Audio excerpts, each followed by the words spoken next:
Welcome to the last episode of our 6 episodes of Our Deaf Ways video podcast. My name is Shirley. For this episode, a little bit about Our Deaf Ways.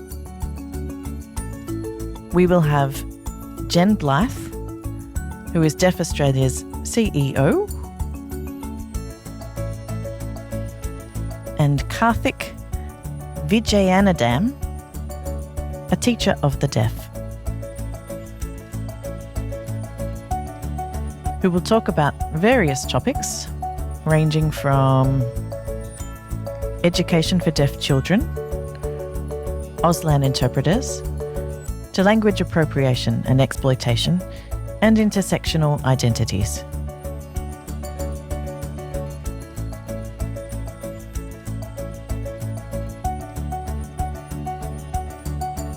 We have been made aware that some viewers might have been listening to these podcasts without realising that there is a video version where you can watch the podcasts in Auslan.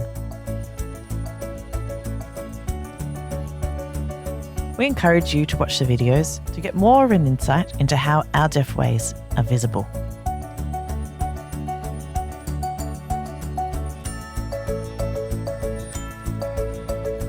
These videos have voiceovers and captions as well. Enjoy the show. So Karthik, talking about your work as a teacher, do you work with deaf children or hearing children? So I'm a qualified teacher of the deaf, and I'm trained to work across both primary and secondary levels. I'm currently working in a mainstream school with a deaf facility. There are roughly 15 to 20 students enrolled, deaf and hard of hearing students. Some communicate through sign and others communicate using spoken English. I teach across the cohort of students. Well, that's interesting because, as we know, the majority of deaf children, around 97% globally, are born to parents who can hear. And so for those parents that are presented with the diagnosis of a deaf child, it's commonly the first time that they've ever met a deaf person. And to add to that, the fact that the diagnosis often happens in the first 24 to 48 hours notice, it can be quite confronting because there can be a lot of grief and surrounding that. And it can feel like the child's already failed something. I remember when my son was born, I very sternly said to the nurses that were performing the test that I did not want any other additional value language added to the test results. No commentary, no congratulations, no sorries, no use of the word fail, nothing, just the result. I was very forceful, and I think I sort of did put the fear of God in them, so they were very compliant. And so after the test, they just said, look, he has normal hearing in one ear and we may need to perform some other tests because it looks like there's a bit of a loss on the other. And when they delivered that news, how did you feel? Well, pretty mixed, to be honest. I knew that either way, if he was deaf or hearing, he would be fine. But in some sense, I was relieved because I knew he would get a good education. A lot of deaf children don't have great experiences going through the school system, and partly that's because for the 97% of them that come from families that don't sign or have an understanding of deaf people and deaf culture, the child then doesn't have natural and easy access to language in the first instance.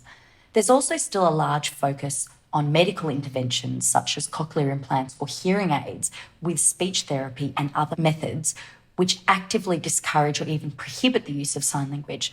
The assumption is that this will impact a child's success with language or speech, which is incorrect. Some children do thrive, but many fail, and it really is just language deprivation, as I'm sure you've seen. And I have seen this happening quite often within the education system. I'm concerned that the education system has failed deaf students in many ways, and many teachers of the deaf either do not have the signing fluency or they have been sold this idea that the focus should be on oral communication through speech and lip reading. Students have been made to feel that signing is an embarrassment. Oh, don't even get me started about using two modalities, speaking and signing at the same time. Well, I have an interesting perspective on this. In a perfect world, any teacher working with a deaf student would be fluent in both the spoken and sign languages.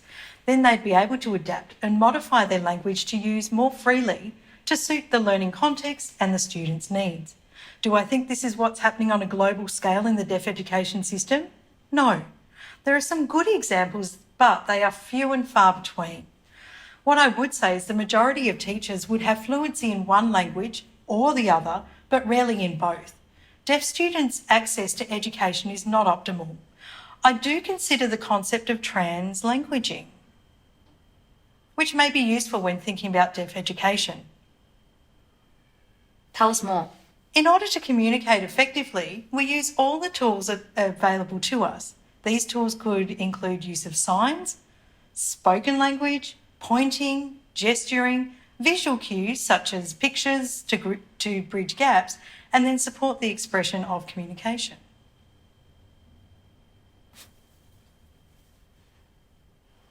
So I feel like reflecting on my childhood, I was in a sense one of the lucky ones.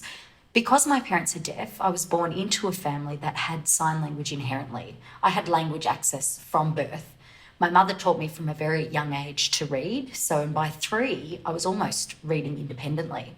Because my mum was deaf, she would read books to me using Auslan. And that meant that I had really good access to texts. However, there are words in English that don't exist in the same way as Auslan, such as the, by, or to, for example. And so we don't sign these in the same way. One option is to manually fingerspell these, which is what my mum would do.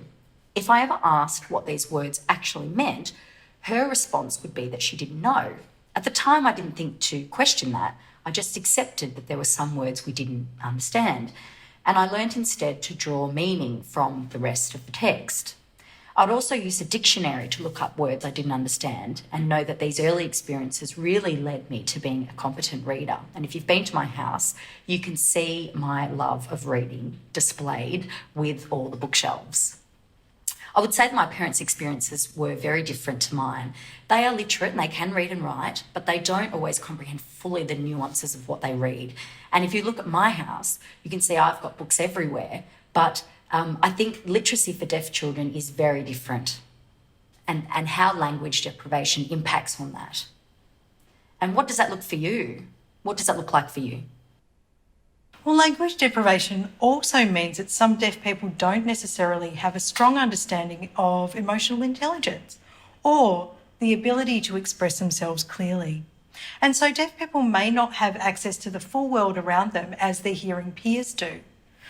They can't listen to the radio or hear the chatter around them, for example. So as a deaf person growing up in a hearing world, particularly without a visual language, those nuances can be lost. And everything seems to be more absolute, black and white. Having missed out on those incidental learnings, the opportunities for taking in information, deciphering the world around them and applying it to their situation can be impacted. There are some examples of what can happen if a child does not have an easy access to language.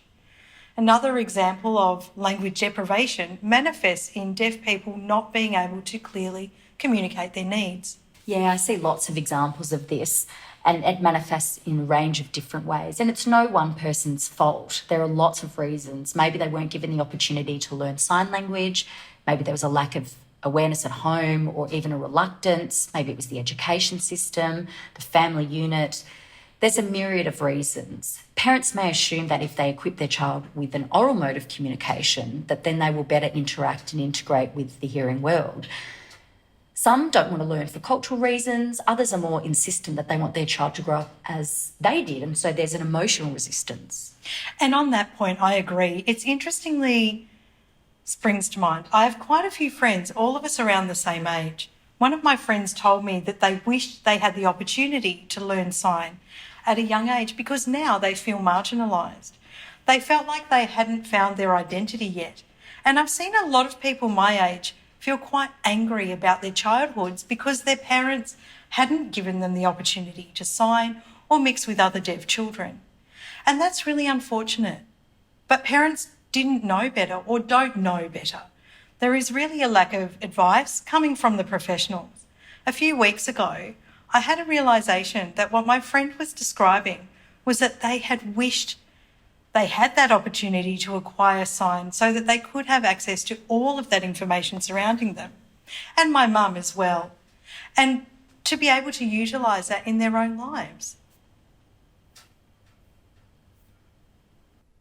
And so what about your mum? Will she learn sign language now? Well, my mum has told me that she feels like she's a little bit too old to learn sign. It's interesting, having parents that are both deaf. My dad went to Glendonald School, which was an oral facility, whereas my mum went to the Victorian College of the Deaf and was a boarder there. In some ways, they both have not great English. My mum is very fluent in Auslan and can communicate very easily there. But in terms of their broader understanding of the world around them, I'd say they're both lacking. And even though my dad did have some level of oral communication, it's becoming less and less useful as his hearing deteriorates. He does sign, but I wouldn't say he's completely fluent in Auslan. So even growing up with the access to spoken language, I'd say he did experience language deprivation. So growing up with them, they actually made sure that I went to a hearing school because they didn't want me to miss out on a good education. As we know, the system at that time and even now is not great, which is why I send my son to a hearing school. But then the trade-off is that he could feel isolated, as I was, and there's so much to do in terms of advocacy in mainstream settings. Educating deaf kids without access to sign and deaf adults and deaf peers doesn't really afford them the experiences and education they deserve. And that does not make me even as angry as the fact that they're missing out on the deaf community and the cultural access. But even worse, their opportunity to learn sign language is taken away. And then the inverse of that is even more infuriating, that we have hearing people learning sign language for their own gain. It's nothing short of exploitation. You see them on TikTok, YouTube, television or wherever, proudly showing off their signing skills for spotlight, attention and notoriety. They never think to really turn that spotlight around to the deaf community. And I totally agree with that comment. And even when they do make a profit, they don't invest it back into the deaf sector or the deaf community. There's no payback here. And any time and every time they're called out on it, they say, oh no, we're definitely shining a spotlight on the deaf community, which is just rubbish. And I think my anger comes from the Auslan in schools, where it's now become very popular. Everybody is so excited to have Auslan as their lote at their school. But if you think about it, do we have enough deaf qualified teachers? I mean, there is enthusiasm within these schools, but what about the quality of the educational training? And are these people who are teaching Auslan involved in the deaf community at all? Do they even have an in-depth understanding of our culture? And are they fluent in Auslan? Well, not necessarily.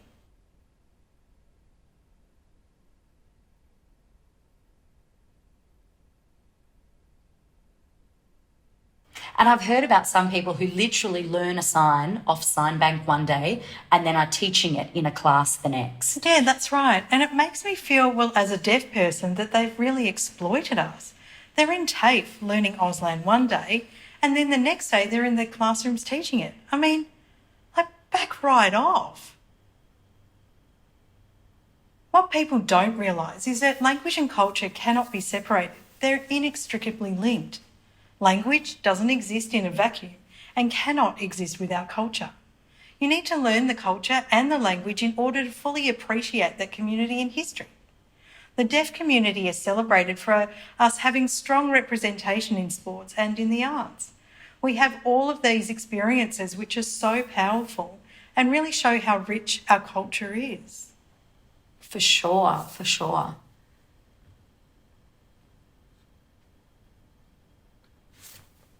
It is, it's powerful. And this does make me angry.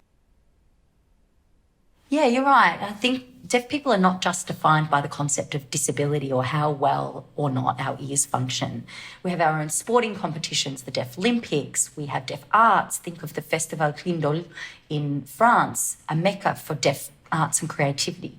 Things that don't exist outside the deaf world, like the art form visual vernacular, which I just love. It's such a sight to behold, using visual gestures, movements, handshapes and expression to show poetry or storytelling. It's not my skill set, but it's amazing. And watching a VV artist, you're totally immersed in it. There is no equivalence. Yeah, and I agree with you on that point because there are no words to describe it when you're fully immersed in that particular scenario. It's not a linear language. Yeah, how they use their expression. And, I remember one story about, it's like a cochlear implant that went flying through the air, and the way that it was described, it's like the camera zooms in and zooms out. You can see the action happening in real time or slow-mo, and all of this is just done with your hands, your body and your face. It's like a movie. It's so beautiful. So I just wanted to change track for a second. I'd love to talk about interpreters. I think it's so interesting having, if we use a dual world analogy, so we have the deaf world on one side, hard of hearing people, deaf blind people, and then on the other side we have interpreters. And interpreters are separate, but they all are kind of part of the deaf world too. And if we're talking about exploitation, that's not the filter I'm applying here. I don't think interpreters are exploiting the deaf community, but they do benefit from the deaf community. They exist because of us. They have work because of us. They work with us, they're part of our world, and we invite them in. And look, I use interpreters a lot. I love working with interpreters, but in a sense, I wish that we never needed them. Well, that's right. And if we had a world where everybody could sign, then it would be freely accessible for all. I could be sitting on the train and there would be information that I could access. There would be the announcements that would be in sign.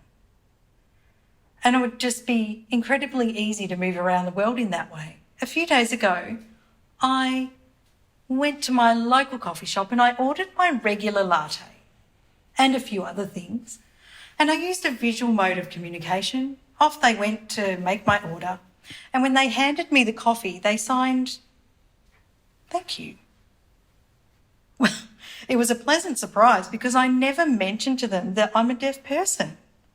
I just communicated my order as I normally do, and the staff responded in that way. I wanted to see more of this in our everyday lives. Yeah, but then there's this fascination that people have with interpreters. They're, the hot topic often, and often media outlets will contact them because they want to hear their perspective on the deaf community.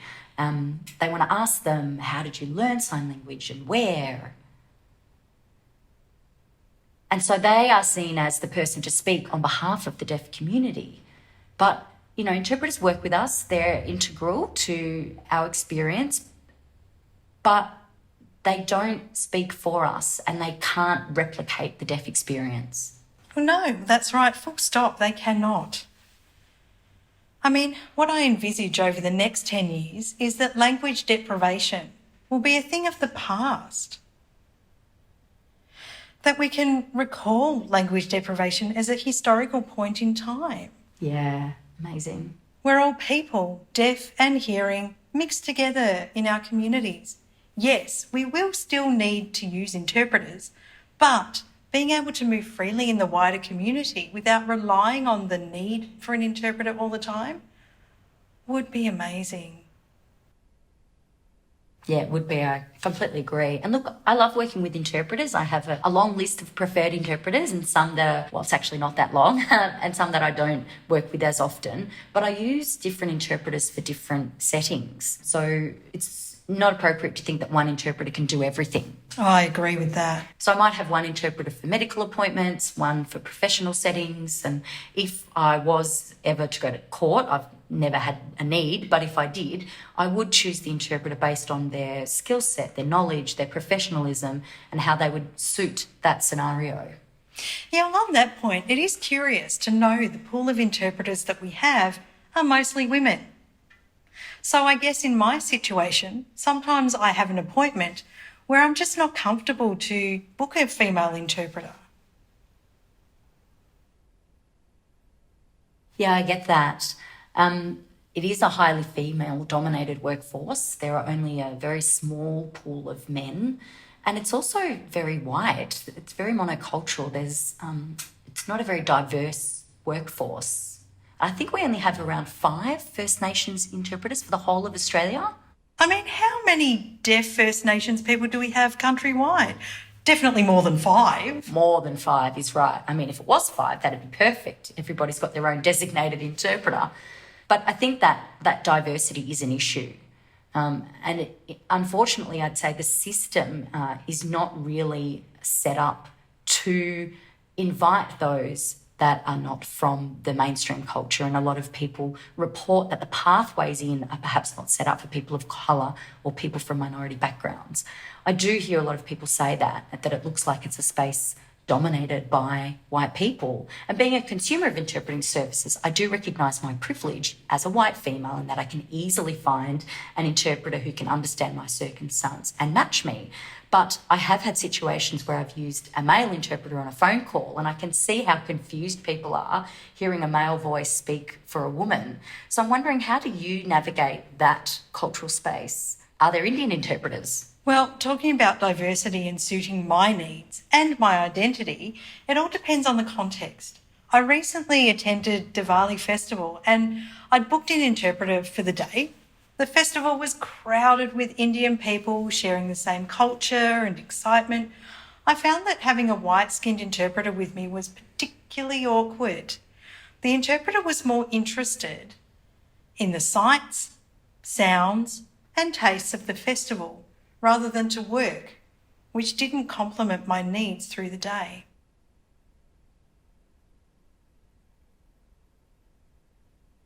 If I had the option to book an interpreter with an Indian background and experience with the Hindu faith and culture, I would have taken that option, as I would have had a completely different experience.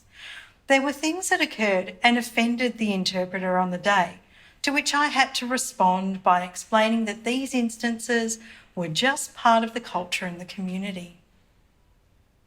With respect, I appreciated the interpreter's enthusiasm for my community and culture. However, this was not supposed to be a learning opportunity for that interpreter. Rather, they were there to work. Likewise, for some appointments, like going to the GP, it's more appropriate and preferable to book a male interpreter for privacy. So I wanted to ask about those signs for India and Indian, if I may, because I have seen maybe 3 common ones, this one using 2 index fingers, and then 2 that are variations of showing that marking on the forehead. Can I ask you, what are your thoughts on those? Well, sure. I've had a lot of discussion, and it depends on who you talk to as to what response you get. But there are quite a few signs that can be used. The 3 words that I would like to talk about are Indian, as in the person, India, as in the country, and Hindu, as in the religion and culture. So when talking about Hinduism, the religion, this sign depicts one of the markings on the forehead that is customary for that religion, signed like this. But that doesn't equate to everybody living in the country, India, because people may identify with being Buddhist, Catholic, Muslim, and other such religions. And they're all cultures that are part of India, but they're not necessarily identifying as Hindu, which can cause offence in some communities. So using the 2 index fingers coming down into a point sign is more inclusive regardless of your religion. If you can use this sign depicting the shape of the country. And this is the sign I would recommend using when talking generally about various aspects of India, such as their food, customary clothing, and so forth. This sign of the thumb on the forehead describes the people identifying with the Hindu faith. However, this sign also attributes to a wider meaning as well. Depending on the particular religion, the markings on the forehead could be depicted as vertical or horizontal or a dot, which represents the person's cultural and religious beliefs that are not necessarily Hindu.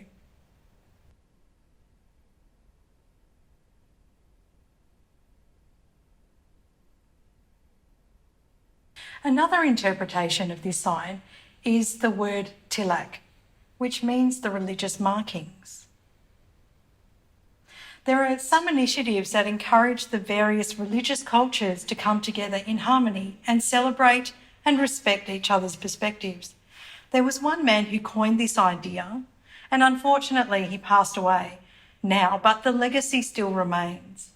So in wanting to try and encourage the use of an appropriate sign that acknowledge all of these differences within the one country, like over here, we have various signs that are appropriate to use for Aboriginal or Indigenous people.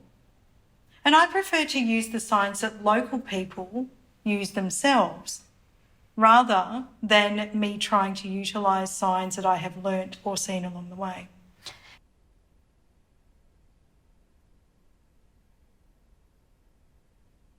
Yeah, I feel like south, they more use that sign near the face, and north, they use the two palms coming into the chest. So it's interesting, that sign variation. And I think when we're talking about signs that are related to identity or to person's appearance, particularly around the face, it mirrors, I think, a bit of a similar discussion that's happening in the mainstream hearing community about the use of pronouns for the queer community. I think that some of those discussions are happening as well in the deaf community, but probably not as much. And part of that is because we don't have the same access to the broader dialogue about this on the news, on the radio, overhearing people's chatter, on the train, in the workplace, wherever the case may be. Those workmates talking in the background while you're trying to work, that's not something that we get exposure to. It's got to be a much more deliberate effort to be informed on these kinds of issues. But in terms of that discussion about pronouns, it is really different in signed languages and in Auslan. We don't really use, and there aren't signs for he and she, we just use pointing. And I know my mum, for instance, she always used to mix up my brother and I, calling my brother her and me him often, because the pronouns were just not something that were familiar to her as a deaf person. They weren't important. It's not as significant, I think, for a lot of deaf people, because we do have the benefit of Auslan in that pointing is, in essence, gender neutral. And I've seen a deaf person say in a meeting before, when there's that declaration of pronouns, my pronoun is the point. Well, it's cultural, and I love that. My pronoun is point. Yeah, it's just the he and she are redundant in a sense. So you would just gesture to someone with the full hand or with the pointer finger, whether they're here or not, or where you've located them in space for a conversation. You don't necessarily even need to use the lip patterns for he or she or him or her.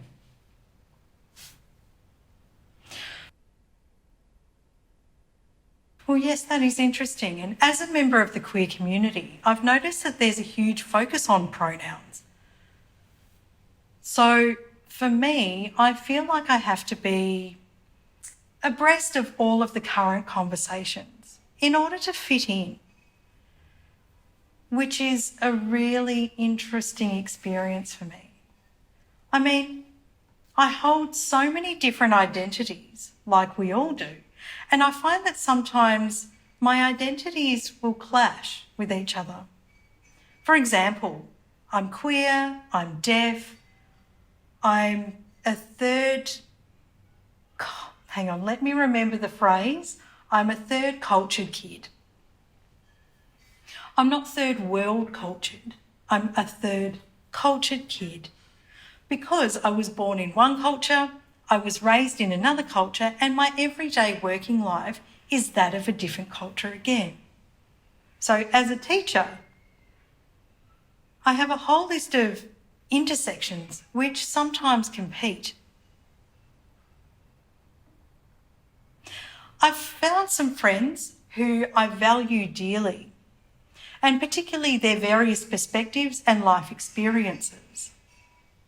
With these friends, I feel that if there is an opportunity to share my story and experiences, I know that they'll be empathetic towards my disclosure and that they will have an understanding. Even though their experiences might not be exactly the same as mine, there may be some experiences that are similar, giving us that shared understanding, and so I don't have to necessarily be behind the 8 ball. So I value when people can walk in my shoes.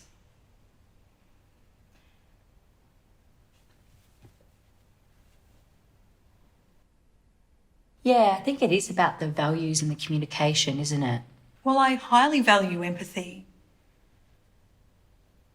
If I want to talk about my experience to somebody who cannot fully understand my experience, at least they're able to try. They're able to put themselves in my shoes. As a queer hearing friend of mine, I'm able to tell them my queer experience as a deaf person and where I am behind in catching up with the latest news and so forth. I think I'd love to talk to you about this idea of like a perfect world, a utopia, this sort of mythology. And so, do you know how to spell Earth? Well, it's E-A-R-T. Hang on a minute. No, how do you spell it? It's not a trick question, it's just Earth. Well, there's E-A-R to start with, and then T-H. Right, so E-A-R, ear, and then the th. So in a perfect world, the deaf community would have a planet called Eyeth, E-Y-E-T-H. And these two universes may exist parallel. So in Eyeth, everyone's deaf or everyone can sign. All of the information is visual. You know, there's no announcements in audio. We have visual vernacular performances everywhere. We have buildings designed by deaf architects so that they're optimal for our experience. Everything is deaf-friendly and nobody misses out. And then Earth, you know, can still exist. The hearing people can have that. But in our Eyeth, it's barrierless. We are limitless. We don't experience frustration. We can go about our daily lives. We can go to the shop. We can go to a restaurant and order our very specific meal with all the inclusions and exclusions, and it arrives just as we described it. Beautiful. Oh, I love this utopia. Well, that's it. That's the perfect world that we would all love. But it could be like that. It could be like that here on Earth. You're absolutely right. If we just learn to sign. There was plenty of food for thought. Despite Auslan awareness being on the rise, it is contrasted with the fact that many deaf children are isolated in mainstream education settings, often without ever having met another deaf person.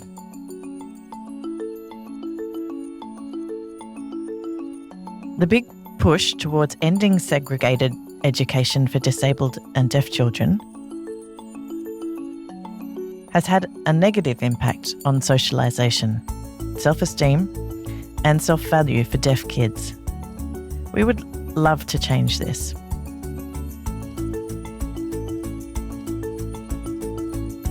In Australia, we have an extreme shortage of Auslan interpreters, which has meant a delayed release of this episode.